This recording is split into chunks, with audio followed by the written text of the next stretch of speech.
அடிச்சுவடுகளில் 1000 ஆசீர்வாதங்கள் கட்டாயம் வரும்னு நான் உங்களுக்கு சொல்லியிருக்கிறேன்.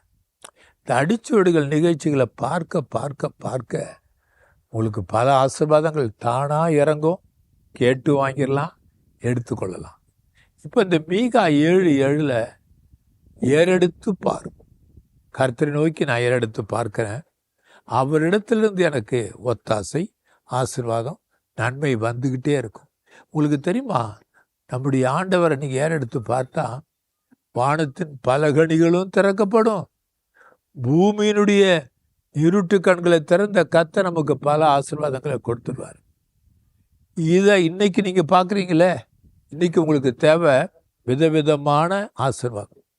ஒரு கடைக்கு போகிறோம், எந்த பொருளை வாங்குறது? சில பொருட்கள் நமக்கு வேண்டாததாக இருக்கும், நம்ம வாங்கிட்டு வந்துடுவோம். பிறகு என்ன நடக்கும்? ஐயோ, நான் அதை பார்க்காம விட்டுட்டேன், இதை பார்க்காம விட்டுட்டேன், இந்த கலர் பைக்கு வாங்காமல் விட்டுட்டேன், இந்த கலர் வீடை தெரிந்து கொள்ளாமல் விட்டுட்டேன். இப்படி பல சந்தேகங்கள் வந்துடும். இப்போ ஆண்டவர் என்ன சொல்கிறாரு தெரியுமா?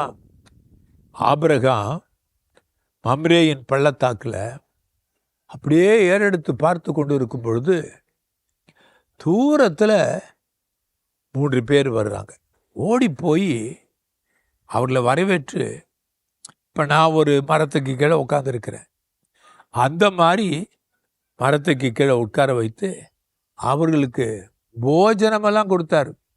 சமைத்து, அவரும் அவருடைய மனைவியும் சமைத்தெல்லாம் கொடுக்குறாங்க.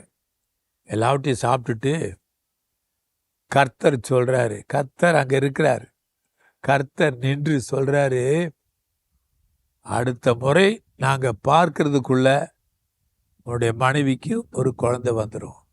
வாக்குத்தத்தத்தின் பிள்ளை. ஆண்டவருடைய ஜனங்களுக்கு இன்னைக்கு அநேக வாக்குத்தத்தங்கள் வருது. ஏறெடுத்து பார்த்தாதான் அற்புதங்கள். இப்போது புதிய ஏற்பாட்டில் ஒரு உதாரணம் உங்களுக்கு சொல்கிறேனே. அப்போஸ்தலர் 3வது அதிகாரத்தில் ஆலயத்துக்கு பேதுரு யோவானும் போகிறாங்க.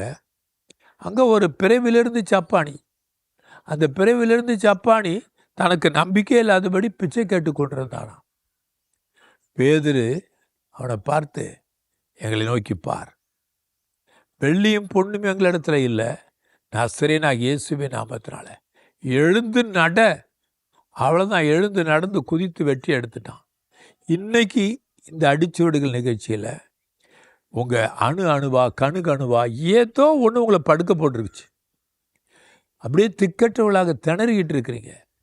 எப்படி ஆசீர்வாதத்தை பெறுறது? எப்படி எழும்பி ஓடுவது? எப்படி பக்கத்தில் அங்கே இருக்கும் ஆசீர்வாதம், அதை எடுக்க மனசு வராது, அதை எடுக்க கை நீளாது. சில நேரத்தில் சொல்லுவாங்க, கை கெட்டினது வாய் கெட்டலம்பாங்க. கர்த்தர் என்ன செய்ய போகிறார் தெரியுமா?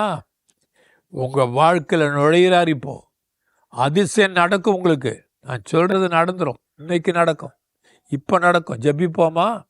அன்பின் தேவனே, இதோ உங்களுடைய பிள்ளைகள் என்ன கேட்குறாங்களோ அதை எடுத்து கொடுத்துருங்க. இப்பொழுதே சில பாத்திரங்கள் நிரம்பி வழிகிறதா நான் பார்க்குறேன். சிலருடைய குடும்பத்தில் ஆசீர்வாதம் நிரம்பி வழிய போகிறது. அளவில்லாத ஆசீர்வாதம். நம்முடைய ஆண்டவர் அமுக்கி குலுக்கி சரிந்து விழும்படிக்கு கொடுக்கிற கர்த்தர். இந்த அடிச்சுவடுகளின் நிகழ்ச்சிகளை பார்க்கிற உங்களுக்கு ஒரு தீர்மானத்தை எடுக்கிற சக்தி வந்துருச்சுல்ல. இப்போ எடுத்துக்குங்க ஆண்டவருடைய வல்லமையை. ஸ்தோத்திரம் பண்ணுங்க, துதிங்க. ஐயா, இது நடக்கணும், எஸ்ப்பா இது நடக்கணும், ஆண்டவரே இது நடக்கணும். கேளுங்க. நீங்கள் கேட்கிறத அவர் கொடுப்பார்.